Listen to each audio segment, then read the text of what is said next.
Hola, hola, bienvenidos a nuestro cuarto episodio de Logically con Paola Melo y Gloria Carrasquero. Bueno, chicos, bienvenidos. Hoy vamos a estar hablando sobre Express Entry. Creo que es el tema favorito de muchísima gente. Y bueno, pues ya llegamos a ese tema en nuestro cuarto capítulo. Sí, creo que lo que hemos tratado de hacer con esto es ir llevando como un ritmo, no ritmo, diría como un orden cronológico más o menos de la transición que las personas hacen del estudio y el permiso de trabajo, como hablamos del Postgrad Work Permit después, y eventualmente pues todo el mundo siempre quiere saltarse de eso a cómo llego a mi residencia permanente y pues una de las mejores maneras, o no de las mejores maneras, una de las opciones o la opción principal es Express Entry. Sí, yo creería decir eso. Es la opción principal. No es la única, pero sí, por supuesto que es la más común. Es la que pues siempre se trata de llenar porque también es la más segura, es la más rápida. Rápida. A la hora de ya mandar la aplicación de Express Entry. Sí. No es la única, pero a mí me gusta decir que es en la que el aplicante tiene el control. Correcto, yo estoy 100% de acuerdo contigo en eso. Pero antes de entrar como a las preguntas y a la charla, yo creo que para darles un poquito de background o de historial a cómo llegó el Express Entry, porque todo el mundo piensa que Express Entry es un programa como tal y no es un programa en sí. Yo siempre les explico a los clientes que el Express Entry fue introducido, así se dice. Se introdujo. Se introdujo o nació en el 2015 porque previamente a eso habían... los procesos para la residencia permanente eran demasiado largos. O sea, las personas podían esperarse 2, 3, 4 años esperando a ver si podían hacer esa transición por los programas que ya existían. Entonces, Express Entry cogió esos 3 programas que siempre existieron, que es el Canadian Experience Class, el Federal Skilled Worker Program y el Federal Skilled Trades Program, y los unió y los montó en lo que yo personalmente le llamo un vehículo. Es como un asistente de estos 3 programas para poder escoger a las personas que, según el gobierno, son más adaptables o que se pueden adaptar más fácil al país y poder generar económicamente, producir, etcétera, y poderlo hacer de una manera muchísimo más rápida de pasar de esos 3 años, porque antes llegábamos y mirábamos a un cliente y decíamos, ok, inglés, check, o francés, educación, check, check, check, check, check, y si todo se preparaba, la aplicación se mandaba y podían pasar 2, 3 años a que tú esperaras si pasaba o no. Pero la única diferencia era, por ejemplo, en el caso del Canadian Experience Class es todo aplicante que vino, estudió o no estudió en Canadá, pero por lo menos tiene un año de experiencia laboral en Canadá, que es lo que lo hace elegible para la residencia permanente. Y yo puedo decir que todo el que estudiaba en Canadá y después lograba conseguir trabajo por un año, se hacía residente permanente, porque no había esta evaluación, esta competitividad que hay ahora con el Express Entry, que solamente logran invitación a aplicar a la residencia permanente los que tienen la mayor cantidad de puntaje.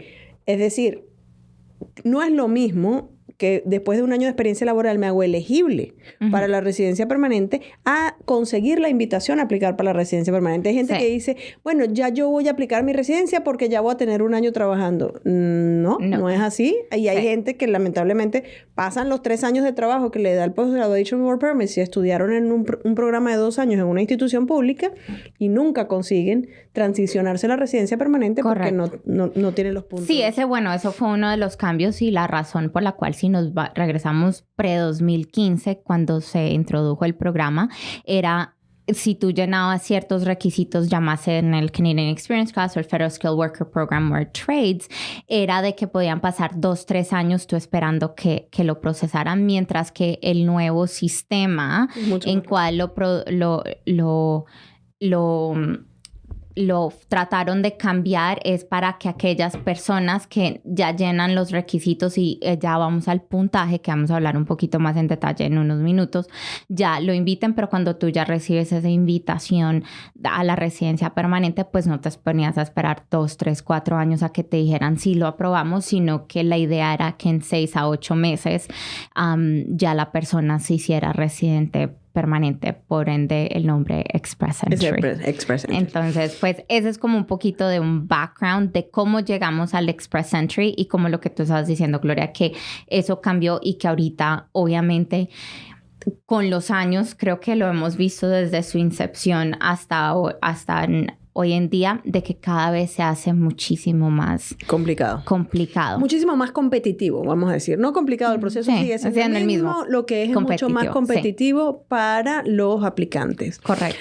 Entonces, yo voy a estarte haciendo preguntas acerca del proceso. Vamos a cambiar hoy. Exactamente, hoy tocó al revés. Ok, vamos. Entonces, la pregunta que más nos hacen nuestros clientes es, ¿cuándo yo puedo subir el perfil? Bueno, esa pregunta yo creo que las dos la responderíamos de diferentes maneras. ¿En qué sentido? Que pre-COVID le hubiéramos dicho a las personas, suban el perfil cuando usted ya tenga un perfil competitivo, o sea, que ya hizo su examen de inglés o francés, tiene su Educational Credential Assessment, o sea, la evaluación de su educación, o sea, el equivalente. Ahí hago un paréntesis, perdóname, pero esto es algo que creo que es importante de el ECA, el Educational Credential Assessment, o la validación de los estudios. Mucha gente piensa que la validación es que si, por ejemplo, yo soy un abogado, entonces cuando valido mis estudios y me dan este reporte, entonces yo puedo practicar derecho. La evaluación para los propósitos de inmigración es para validar de que si tú estudiaste derecho y te dieron un bachelor's, tú tienes un bachelor. Si estudiaste una maestría, es más equivalente. Más que una validación, es una equivalencia, exactamente. ¿A qué equivale tu título de tu país de origen o de donde quiera que hayas estudiado, a qué equivale en Canadá? Porque en base a esa equivalencia, pues tú logras una cantidad de puntos. De puntos, exacto. Entonces creo que eso es un buen paréntesis o una buena explicación de hacer, porque siempre todo el mundo habla, no, es que necesito validar mi carrera para poder practicarla. Y esto lo veo como un poquito más complejo cuando estamos hablando de profesionales como abogados, médicos, contadores, ingenieros, más que todo cualquier ocupación que sea licenciada. Y yo diría cualquier ocupación que esté en el área de la salud. Sí, también. Sí, prácticamente, porque todos son reguladas, todos son profesiones reguladas más bien. Provincia. Entonces, creo que pre-COVID las dos siempre hubiéramos dicho, cuando hagamos el puntaje y tú estés relativamente cerca del punto, entonces podemos hablar, y corrígeme si la memoria me falla, pero creo que pre-COVID estamos viendo el puntaje entre 460, 470. Yo me voy hasta 445, 443. Pero pues muchos años antes. Yo estoy hablando al principio del programa sí se bajaba por ahí eran los puntos. Pero ya un año antes de COVID sí, ya 460, 470, 480 más o menos por ahí. Nosotros le diríamos a las personas, suban un perfil cuando ya estuvieran relativamente cercanos a eso. Claro. Pero, ahora, mi pregunta cuando yo te decía, ¿cuándo puedo subir el perfil? Porque ya vamos a llegar a todos esos. Era, ¿cuándo soy elegible? Cuando yo creo que, bueno, entonces si vamos a responder esa pregunta, la elegibilidad va a depender de qué programa uno llene los requisitos. Normalmente uno tiene que mirar el idioma.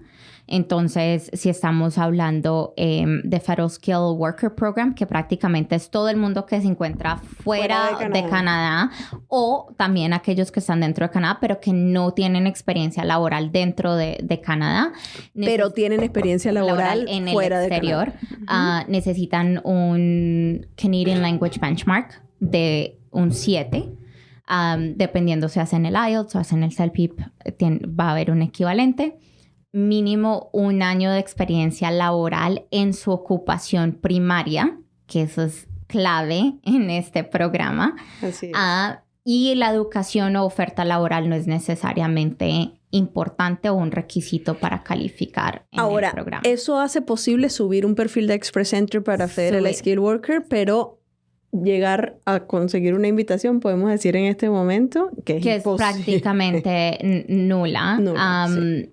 Porque el puntaje, justo antes de que comenzáramos a grabar, vi el 15 de agosto, que fue la última ronda que hicieron, que fue generalizada, porque pues ahí después les explicamos un poquito cómo iba cambiando el sistema.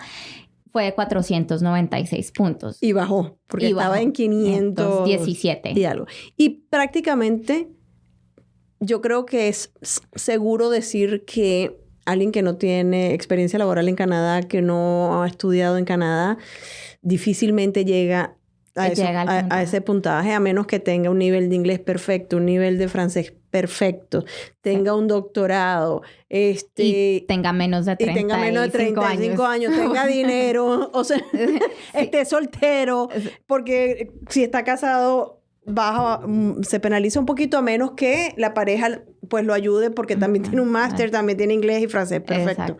Pero es muy difícil decir que una persona que nunca ha pisado Canadá va a tener opción de conseguir una invitación. Pudiese pasar, pero bueno, con un PhD los dos, 100% de inglés, 100% de francés, 29 años y dinero, ese sería un... No estamos buscando a alguien para casarlo. Es un perfil para lograr una invitación. Sí, justo yo creo que como para ponerlo en contexto a los que nos escuchan, todas estas ideas, yo acabé de tener una consulta ayer con un muchacho que tiene 29 años, tiene un bachelor's en ingeniería, tiene más de 7 años de experiencia laboral en el exterior y basado no es de habla hispana, entonces basado en lo que me mandó, aparenta ser que su inglés es bueno, entonces pues yo lo puse con un CLB 7 el mínimo, con experiencia en el exterior, no tiene todavía experiencia laboral acá, sus estudios no fueron aquí en Canadá y su perfil solamente rindió 336 puntos. Y yo creo que es bueno decirle a la tiene persona, 29 años. Creo que es bueno decirle a las personas que nos escuchan, porque hay gente que dice, pero vienen a consulta y me dicen, Gloria, pero yo no estoy tan lejos. Yo tengo 450 puntos de los 496 que fue la última invitación. Me falta un poquito nada más. Créanme que esos últimos punticos son los difíciles. Todo el mundo tiene los 300 y algo, 400 y algo. Son los últimos, los que más... los más difíciles. Sí, lo que dificulta. Entonces, calificar, bueno, eso era el Federal Skilled Worker Program, el Canadian Experience Class. La clave ahí es para ser elegible, dependiendo la ocupación de la persona, pues para calificar en el programa es un CLB 5 si es un NOC B.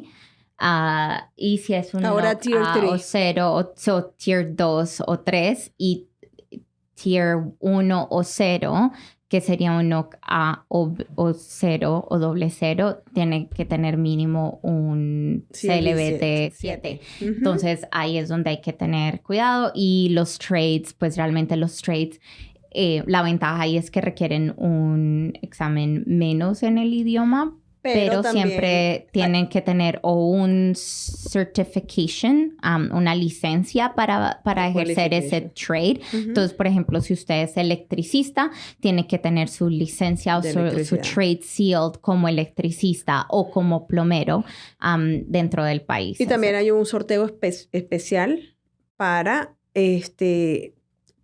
las personas que trabajan en trades. ¿Por qué especial? A veces los sorteos son generales, pues y si alguien que trabaja en trade tiene los puntos para un sorteo general, va a entrar. Pero normalmente las personas que trabajan en trade, pues tienen menos estudios y a veces también tienen menos nivel de inglés y eso hace pues que tengan menos puntos. Inmigración, como Canadá está interesado en personas que trabajen en trade, hace un sorteo especial con puntos más bajos para las personas que tienen este perfil.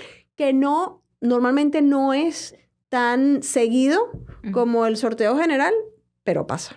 Sí, bueno, entonces eso es para calificar. Ahora regreso a lo que estaba diciendo al principio, como para cerrar ese pensamiento de cuándo pueden subir su perfil, pues fuera de lo obvio de llenar los requisitos mínimos. Pre-COVID, como decía, hubiéramos dicho, suban su perfil cuando ya tengan un puntaje que sea competitivo para no jugar con sus emociones, para manejar expectativas, etc. Pero por lo menos yo, desde después del febrero 13 del 2021... día que todos los abogados aprendimos una lección. Que tengo PTSD, Post-Traumatic Stress Disorder, de la situación que invitaron a 27,000 personas y el puntaje mínimo fue 75 puntos. Pero yo quiero aclarar algo ahí, Paola. Nadie tiene la verdad absoluta sobre lo que pasó ese día, pero a mí nadie me saca de mi hipótesis de que alguien metió el dedo donde no era y invitaron a todo el mundo y Inmigración se mantuvo callado por unos días y después dijo que era para agradecerle a todo el mundo que había trabajado con COVID, cosa que no hacía mucho sentido porque en COVID prácticamente nadie estaba trabajando. Entonces, para mí fue un error. Alguien metió mal el dedo y ellos pensaron varios días y dijeron, ¿qué decimos? ¿Cómo subsanamos este desastre? No solo eso, sino que dejaron a todos los abogados de este país mal parados porque nadie yo creo que sea ético le cobraba a una persona por subir un perfil con 75 puntos porque no tiene sentido, porque los perfiles se vencen, porque era imposible que consiguiera una invitación y pues ese día nos dejaron a todos mal parados porque ellos invitaron gente con 75 puntos. Bastantes madrazos. De clientes que tenían 400 puntos y no tenían los perfiles activos porque no tenían chance de conseguir una invitación. Entonces ese día todos aprendimos de que suban su perfil porque nadie sabe cuándo Inmigración pueda cometer un error si nos vamos con tu teoría o hacen una ronda así. El corazón se les ablanda y deciden invitar a todo el mundo por agradecimiento. Sí, quién sabe. Lo triste de esto es que de la mayoría de esas 27,000 personas, no voy a decir la mayoría porque no me consta, pero han negado muchísimas aplicaciones porque pues no se hicieron bien, ellos mismos no tenían la capacidad para procesar la cantidad de aplicaciones. Los que habían invitado antes con 500 puntos, entonces tardaron 2 años para que le saliera la residencia. Sí. Pues se creó un caos y en virtud de esa buena acción de inmigración, para mí, de ese error de inmigración, por 2 años aquí no invitaron absolutamente a más nadie. Tuviese 700, 1 millón de puntos. Hicieron un poquito de sorteos para Canadian Experience Class, pero en un momento pararon todas las invitaciones y eso es lo que trajo como consecuencia que ahora los puntos están en 500 y algo y pues... Bueno, y creo que eso también contribuyó al backlog, los casi 2.8, después ya bajó a 2.7 y estaba leyendo un artículo esta semana en el cual dicen que prácticamente como el 46% de las solicitudes todavía están en un backlog, llámese residencia permanente, llámese permiso de estudios, llámese permisos de trabajo, llámese lo que se llame que esté en proceso. El inventario todavía se sienta como por ahí en 2 millones todavía y el 46% de esas solicitudes siguen en proceso y entonces pues hay que esperar y nosotros lo hemos visto con alguno que otro cliente. Yo diría que la mayoría de nuestros clientes nos ha ido relativamente bien, pero es que entre otras sufrieron. cosas llegó un momento que Inmigración tuvo que tomar la decisión de aceptar que no podían procesar muchas de esas aplicaciones y hicieron que la gente reaplicara, sobre todo aplicaciones temporales, volvieran a pagar y notificaron que el dinero que se había pagado por la aplicación anterior, chao, no había manera de regresarlo, que si usted no quería pagar 2 veces, esperar a que le procesaran su aplicación, que está dentro de esos 2.800.000 esperando por ser Pero estas estadísticas estamos hablando más de un año atrás y todavía seguimos en las mismas. Pero bueno, ahí seguimos adelante. Entonces, pues ya se subió el perfil, ya nosotros decimos súbanlo apenas que tengan los requisitos mínimos.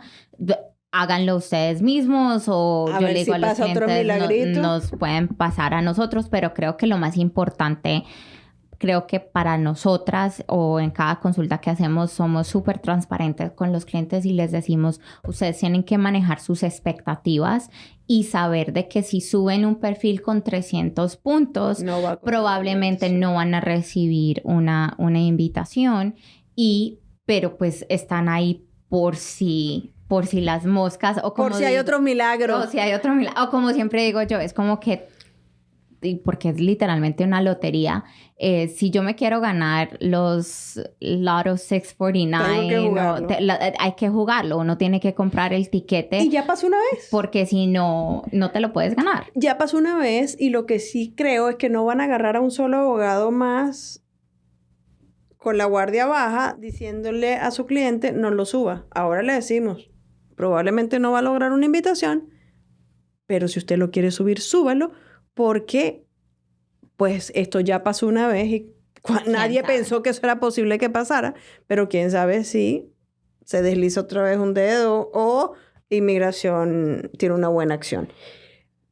Ahora, la pregunta que sigue es, subo mi perfil, no tengo suficientes puntos y estoy consciente. Si lo hago yo o si estoy pagando, pues probablemente voy a perder el dinero. ¿Cuánto tiempo dura mi perfil? Pero antes de que tú contestes esa pregunta, yo voy a aprovechar para pedir encarecidamente a todos los que nos están escuchando que si usted va a subir ese perfil usted solo, sepa lo que está subiendo. Las aplicaciones de inmigración tienen que ser consistentes. Si usted ya tiene una aplicación y esto es gracias a una aplicación con la que estoy lidiando en este momento, que mi cliente cuando mandó su aplicación de estudiante puso unos trabajos. Cuando mandó la aplicación de Post-Graduation Work Permit, cambió, puso otros. No, que sí había tenido, pero no en los mismos años, pero decidió eliminar unos. El estado civil se le olvidó que había estado casado. Cuando usted va a subir una aplicación de inmigración, tiene que ser serio y consistente con lo que está contestando, porque el problema de esto es que a pesar de que tu intención no es mentir, sino pues no vio la aplicación con la seriedad que la aplicación ameritaba, eso lo puede llevar a una consecuencia negativa, que es que para el oficial de inmigración usted esté mintiendo. Y eso lo pueden castigar con 5 años de prohibición de aplicar a Canadá por haber hecho un misread. Entonces, si usted va a subir ese perfil usted solo, siéntese, tómese un café, hágalo relajado, pero suba la información exactamente como es. Porque si no, esto puede traer como consecuencia que le niegue la residencia permanente. Sí, lo hemos visto muchas veces. Hemos tenido clientes en la oficina que se les olvidó un trabajo o porque no piensan que es relevante, y creo que esto va no solamente para aquellos que ya están pensando subir el Express Entry. Yo diría, tomen esto muy en cuenta cuando están haciendo sus solicitudes sus solicitudes iniciales, llámese visa de turismo o llámese visa de estudio, llámese visa de trabajo, porque todo eso queda en un récord y todo viene con consecuencias, y se ha podido subsanar en algunos casos que hemos tenido suerte, y literalmente decimos suerte porque siempre le decimos a los clientes, vaya y prenda 100 velones y récele al quien se le vaya a rezar. Empieza a rezar, exactamente. Porque la probabilidad que le lleguen a aceptar o compren, como digo yo, el argumento, pues uno nunca sabe, y lo vemos muy seguido. Y en otros temas, y creo que lo hemos hablado en los otros episodios, es muchas veces después de que hay a pesar de que el castigo son por 5 años, yo personalmente he visto muchas solicitudes donde el castigo prácticamente queda para toda la vida. Y entonces por no tomar cuidado creo que se pone mucho en la raya. Eso, Pau, y creo que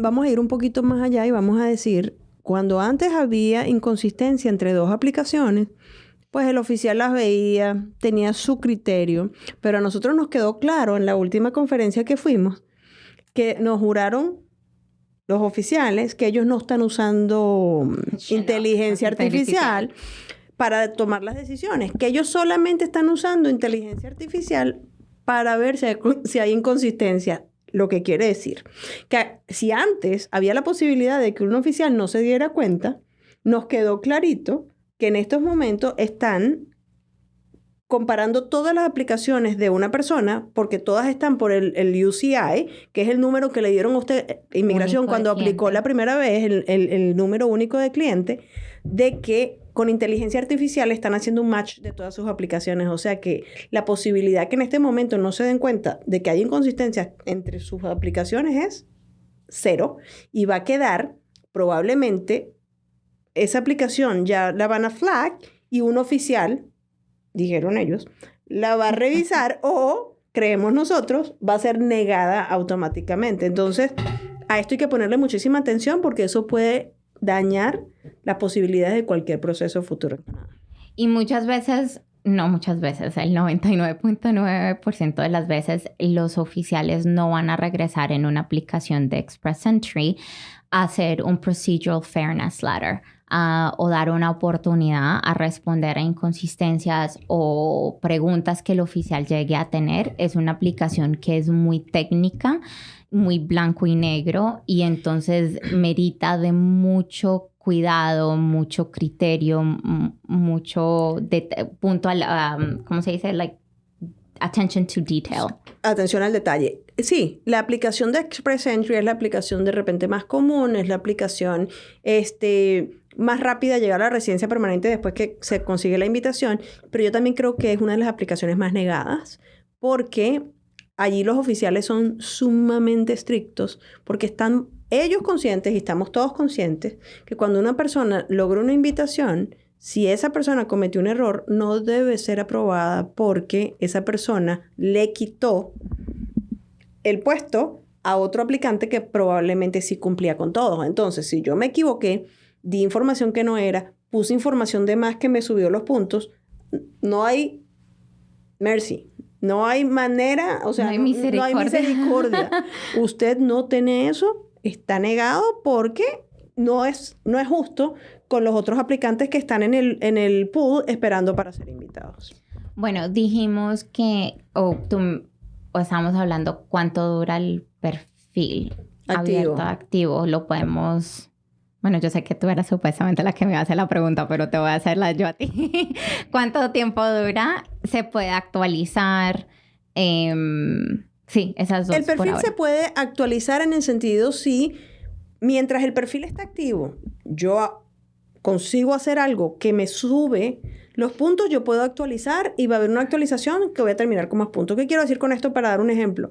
Si el perfil está activo y yo sé que mi perfil tiene 450 puntos, que en este momento no es suficiente para lograr una invitación, y yo me pongo a estudiar francés y llego en 6 meses a un nivel medio de francés, medio alto de francés, hago un examen y puedo obtener los 50 puntos que me da tener ese nivel de francés alto con el nivel de inglés también alto, yo puedo hacer la actualización, agregar los datos de mi examen y se va a actualizar el perfil y me va a dar el nuevo puntaje.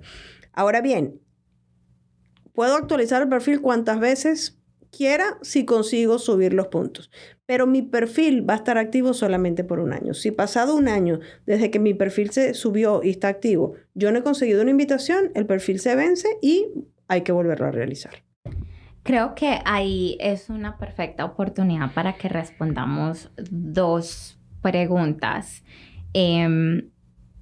La primera es, creo que los que nos están escuchando pueden preguntarse, ok, listo, ustedes están hablando de todo eso, pero ¿qué información necesito tener a la mano? Y ya medio hablamos, pero hay 2 cosas creo que puntuales que tenemos que tener a la mano. Esa es la primera. Y la segunda que creo que va en esa actualización de mejorar es, que es la pregunta del millón. Ok, listo, tengo 450 puntos, ¿cómo puedo mejorar el perfil? Entonces, no sé si... Ok, la primera pregunta, ¿qué necesito? Efectivamente necesito toda mi información de trabajo y de educación, de edad, porque eso es lo que va a ser evaluado. Pero también va a ser evaluado la equivalencia. Paola hablaba de el ECA, que se puede hacer, es comúnmente llamado como WES. WES porque es la organización más usada para hacer esta equivalencia. Tenemos que tener el WES, el número de WES para poder subir el perfil. Hay que estar consciente que el WES que debo realizar es el de inmigración. El académico no me sirve. Cantidad de aplicaciones negadas porque el WES, que es la misma equivalencia, fue hecho para fines académicos y no para fines de inmigración. Tomen en cuenta eso. ¿Cómo saber si mi WES es de inmigración? En el número de reporte, al final va a tener IMM. Y tengo que tener el examen de inglés, llámese CELPIP o IELTS, y pasa exactamente lo mismo. No me sirve un IELTS académico o un CELPIP académico, tiene que ser el que es con fines de inmigración. Una vez necesito esos dos números, esos reportes, número de ese documento, fecha en la que fueron emitidos los reportes para poder subir el perfil. Esa era una pregunta que tú tenías. La otra pregunta que tú me hiciste fue... ¿Cómo mejorar? ¿Cómo mejorar? Bueno, lo que ya yo no estudié, necesito tiempo para estudiarlo. Ya no puedo subir de esa manera. No puedo cumplir años hacia atrás, quitarme años, no puedo subir de esa manera. Si estoy casado, bueno, me divorcio, subo unos punticos, pero romper un matrimonio para tener un poquito más de puntos no vale la pena, porque la verdad que los puntos son muy poquitos lo que se sube. Entonces, la única manera que yo puedo mejorar mi perfil son con un mejor examen de inglés, como dije antes, aprendiendo francés si no lo hablo. Y yo hablé 6 meses y puedo tener un nivel medio y a lo mejor piensan que estoy siendo muy positiva. Yo tengo una cliente que lo logró y después que yo veo que una persona lo logra, pues todo el mundo, esa señora hablaba 0 francés y en 6 meses logró un nivel medio alto y consiguió sus 50 puntos. Mejorando los idiomas. Si mi nivel de inglés no es muy avanzado, tengo que mejorarlo. Si mi nivel de francés no tengo ninguno o lo tengo bajo, tengo que mejorarlo. Eso está en mis manos lograrlo. Pero también quiero hacer la salvedad. Si usted tiene un buen examen de inglés, no se lance a hacer otro si no está seguro que hay posibilidad de que salga mejor. Y la razón es, así yo haya salido casi perfecto en el anterior y me fue peor en el último, el que vale es el último. No el que tenga mayor cantidad de puntos. Igual con el francés. Esa es una manera de mejorar mi perfil. Otra manera de mejorar mi perfil es con la muy deseada oferta laboral. Y voy a hacer un alto ahí porque no me pregunten por qué inmigración decidió llamar oferta laboral a esto. Porque para la gente, lógicamente, una oferta laboral es: me contrataron y estoy trabajando, yo tengo una oferta. Esa es la razón por la que niegan más casos también de Express Entry. No, una oferta laboral es un proceso que tiene que hacer un empleador ante organismos canadienses, bien sea un LMA ante el ministerio o si es por un tratado de libre comercio con un país, con su país de origen y Canadá, ante inmigración, conseguir que ese proceso sea aprobado y a mí me den un permiso de trabajo cerrado. ¿Cómo saber si usted tiene una oferta laboral? Fácil. Vaya, vea su permiso de trabajo. Y si su permiso de trabajo dice que usted trabaja solo para este empleador, exclusivamente para este empleador, buenas noticias. Usted tiene una oferta. Ahora, Pau, ¿toda oferta laboral genera los 50 puntos? No. Es necesario saber cuándo yo puedo sumarme esos 50 puntos y cuándo no. Hay casos en que, a pesar de que tengo la oferta laboral, voy y veo mi permiso de trabajo tiene el nombre de mi empleador ahí, no puedo sumarme los 50 puntos. ¿Por qué? Porque hay casos, no en todos, en donde para que sea válida la oferta laboral tengo que estar trabajando al menos ya por 1 año con ese empleador. Y más allá que eso, también es necesario que cuando yo envíe la aplicación de residencia permanente, mi empleador en mi constancia laboral diga que está dispuesto a contratarme hasta por 1 año después que yo me haga residente permanente. ¿Que necesito que me contrate por un año después que yo me haga residente permanente? No, porque después que usted se haga residente permanente, ya usted no necesita permiso de trabajo. Pero mientras esté el proceso, es necesario que eso se diga en la carta, en la referencia laboral que está entregando ese empleador que tiene el permiso cerrado.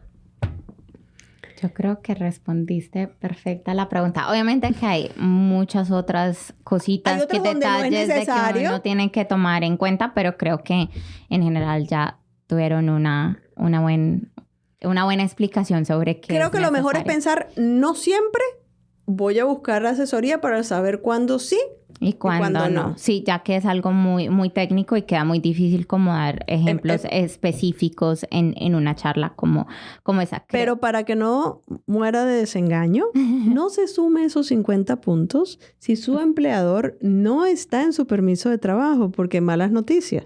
No va a pasar, no se lo van a perdonar. De repente el oficial, yo hago argumentos de compasión, no existe.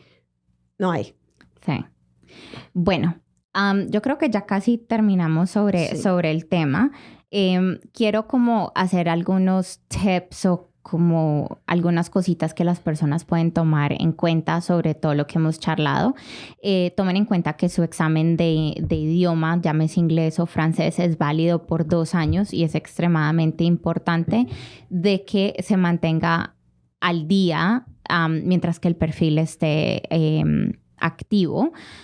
Porque si se vence el examen de inglés o el Educational Credential Assessment, pues ahí se cae el perfil y hasta que no se haga esa actualización, pues se muere el perfil 1. En la mayoría de las veces, el mismo sistema de IRCC le va a quitar los puntos en el momento que se vence el te lo cierra porque me pasó con un expediente recién, entonces eso es importante.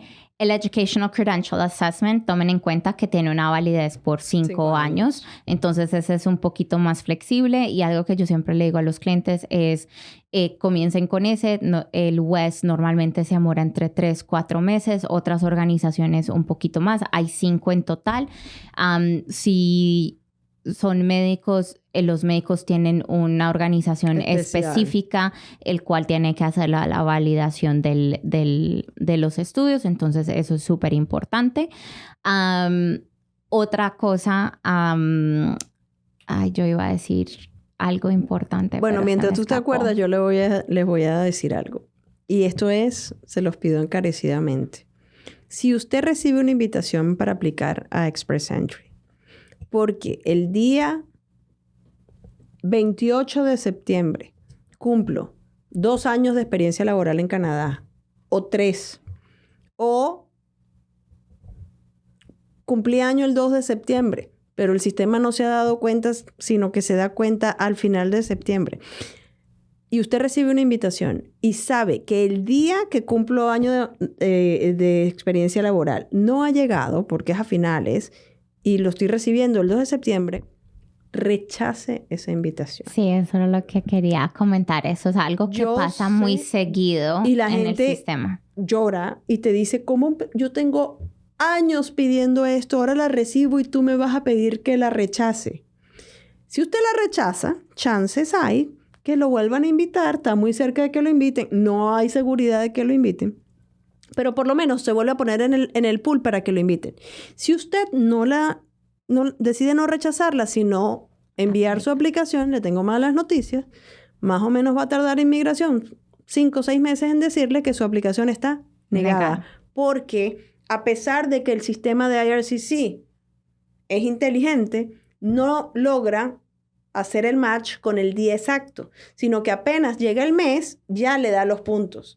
Pero cuando el oficial hace la evaluación, volvemos a lo mismo. Acuérdense lo que les dijimos. No hay mercy, misericordia con Express Entry. Si usted envió la aplicación porque recibió la invitación, pero sabiendo que no cumplía todavía con la fecha, le van a negar la aplicación. Va a salirse del pool. Va a perder 5 o 6 meses, pero más que 5 o 6 meses va a perder una buena cantidad de dinero. Claro. Y 100% ni que le llore al oficial, ni que le escriba, ni que le diga, esa aplicación va a ser negada. Yo creo que ese punto es extremadamente importante y que iba como a la última conversación de que uno que hacía al recibir la invitación, son varias cosas que tienen que tomar en cuenta. Uno, al recibir la invitación, aplicar, tienen 60 días. Por eso la preparación la mayoría de la preparación se hace cuando uno sube el perfil y por eso no se puede hacer a la loca. Nosotros, por lo menos aquí en la oficina, somos súper estrictas y porque lo hemos aprendido para no tener sorpresas, porque hay que escoger el no correcto, todo de tener todas las cartas laborales y tener todo el historial traducido a tiempo, tener todo bien organizado porque el tiempo es corto. El police certificate. Los certificados de antecedentes penales hay que subirlos, con la excepción de que hay algunos países como Colombia y México en el cual hay que esperar a que nos pidan el police certificate, pero lo que es importante es que subir las instrucciones de inmigración que dice eso. Por lo menos yo puedo decir para los colombianos, muchas personas llegan y suben el que pueden bajar en el internet y ese no es el válido. También los mexicanos mandan el que piden ellos mismos y esos no los pueden hacer. Hay organizaciones que están designadas por el gobierno para pedirlo, entonces eso es súper importante. Yo voy a agregar una cosita para nuestros amigos que han vivido en Italia, en España, en Francia, empiecen a hacer estos police certificates con tiempo porque tardan muchísimo tiempo y si no los tienen... Sí. Y los antecedentes penales, tomen en cuenta que tienen que pedirlos de todos los países donde ustedes hayan estado por más de 6 meses desde los 18 años. ¿Legales o sin documentos? Donde hayan vivido por más de 6 meses y no se les ocurra decir como yo no tenía documentos allá, no lo voy a poner. Recuérdense de esto. Inmigración sabe todo.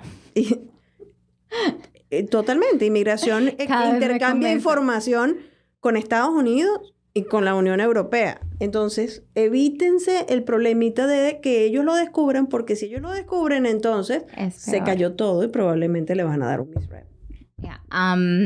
Bueno, eso no pasa mucho, pero yo hasta con los ciudadanos que llegan aquí jóvenes, o sea, menos de 18, he encontrado que terminan pidiendo de su ciudadanía original. Entonces, así nunca hayan vivido en el país de origen, es importante.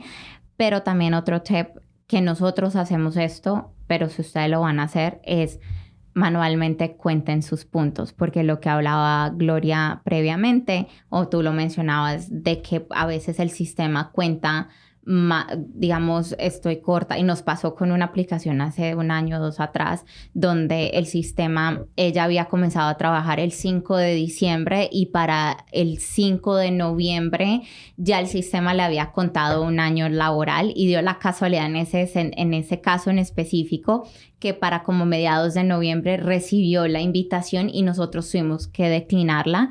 Y fue la misma conversación. ¿Por qué tener convencerla para poderla declinar? De poderla declinar, y era explicándole como que o sea, está bien que el sistema, pero el sistema no es perfecto. Claro. Y ¿cómo vas a argumentar que tú ya tienes 1 año trabajando en Canadá cuando no lo tienes? O sea, físicamente no has estado presente en Canadá por 1 año, ¿cómo vas a contar? Entonces, son esos y contar los puntos. Recién cuando estábamos trabajando en un perfil con los años de experiencia laboral, también hay meses, todo, y hay que contar. Lo importante es de que así perdieran puntos, siempre se mantenga el punto del cut-off de la invitación. Es extremadamente importante. Para terminar, creo que quiero complementar con esto de que si usted tiene más de 3 años de experiencia laboral fuera de Canadá, pues tiene el máximo de los puntos que le va a dar por ese concepto.